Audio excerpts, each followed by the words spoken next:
So the backlash continues. This article from the Telegraph about lesser mortals has not been good for Kate, but that backlash is directing to Kate as well, with a lot of cancer survivors speaking out. Hey guys, it's Marali. Hopefully you guys are all doing well today. Back at it again. It is daily and consistent content. Back at it again. Another fresh week, fresh Monday. Wishing nothing but positivity for everybody watching this video. Please do subscribe and let's get into this video, shall we? Because we do have some royal mess to discuss as always. So the Telegraph article about lesser mortals, written by Addison Pearson for Kate Middleton's comeback, basically gave her the worst PR in PR history for Kate since all of this began. Since the Mother's Day photo, this is the worst PR Kate has gotten. Now in this instance, she hasn't done anything, and in the Mother's Day photo, she was blamed for editing it and putting it out. So I feel like she didn't even do anything back then anyways, but she's just being blamed left, right and center. But because Kate is meek, silent and just accepts it, that's just how it will be, and people move on quite easily. But this Telegraph article, accumulating 10 million views alone on the app X, has gone viral. People were really upset with those words that were used, and rightfully so, in regards to Kate being a superior and etc. That has led now to severe backlash coming to Kate's way, where everybody is exemplifying how this woman has basically been rich, carried in a carriage and basically been taken care of, as opposed to actual people who are suffering. People are speaking out. What most people suffer whilst going through chemotherapy to fight cancer, and Kate Middleton comes out looking like she's had a facelift, new teeth. Did she use cancer as a cover to recover from her plastic surgeries? Chemo almost killed me during my successful cancer treatment. I was 22. It's part of why Kensington Palace's use of preventative chemotherapy to describe whatever's happening to Kate irks me. The term preventative isn't a thing for a reason.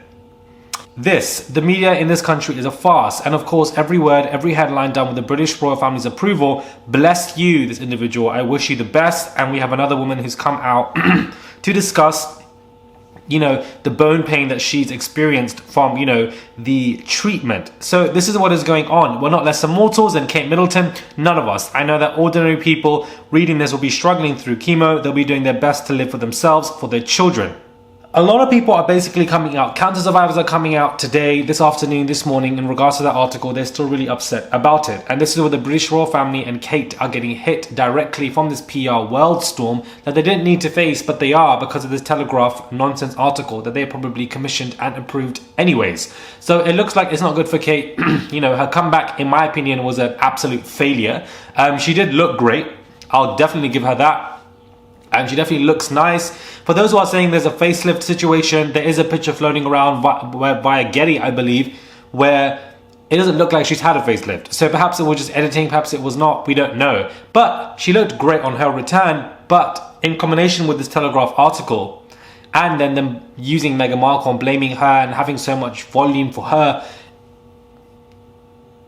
in my opinion, it just didn't look good for her comeback, unfortunately. The days that followed afterwards, the press, a shit show when it comes to that. Now, GB News are reporting that Kate is set to miss other events than just the first one, but she'll be missing quite a few. Kate is to miss a royal event today, on Monday, 2 days after returning to Trooping of the Colours.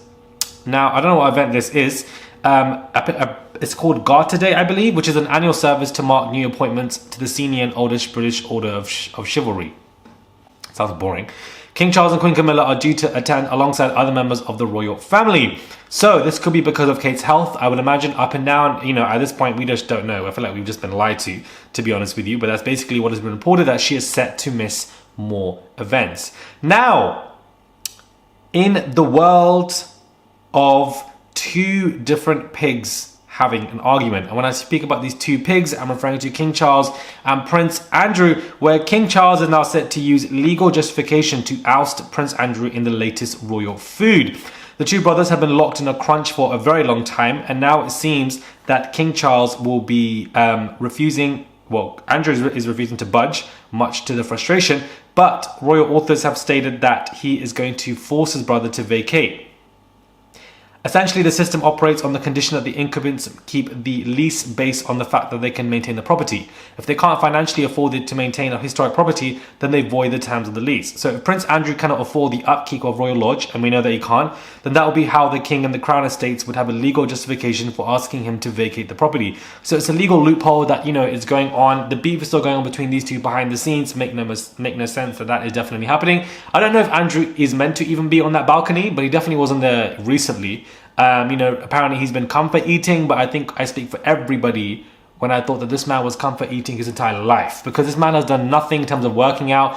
If he's not eating, he's on his horse, or pretending to be okay, or if he's not doing that, he's hanging around with Jeffrey Epstein, or in these recent files.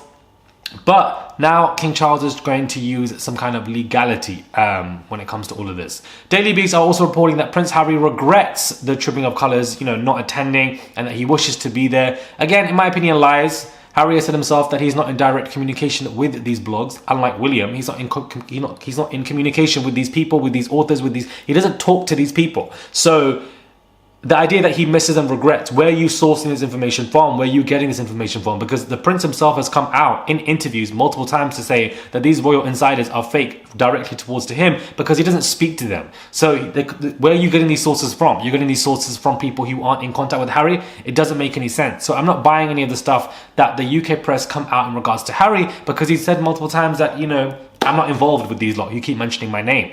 Unlike William, where, we know he's got his people like Jason Nauf and etc. So for Harry to state with his chest that he's not involved with these people and they're speaking for him, saying that he regrets not attending, I think it's an absolute lie. I think it would be great for Harry and Meghan to be there on that balcony, because it would give the balcony a livelier look. It looked very dead in comparison to 2019, where the whole huge family were there. And that is what a royal family is about. The fact that King Charles wanted to come into this motion and slim down the royal monarchy, don't know why.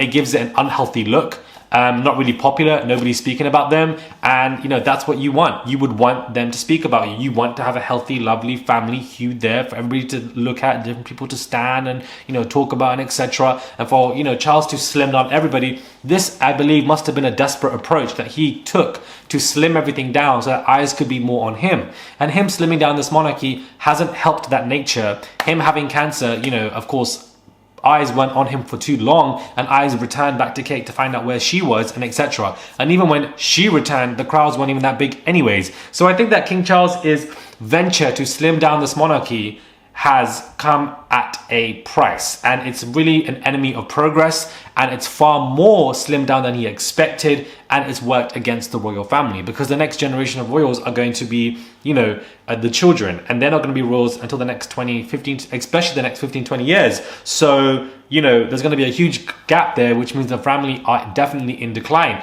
and somebody like Camilla has never been giving when it comes to this family anyways. So one thing about me, Camilla is always going to get a lashing here and there. Regardless, it's good for the soul. Subscribe, comment down below, and let me know your thoughts are on this jumbo royal family video. Just throwing a lot of different topics that are going on, keeping it 8 minutes. Join the memberships if you guys want to. Please follow me on Instagram at Murad_Morali and click that subscription button.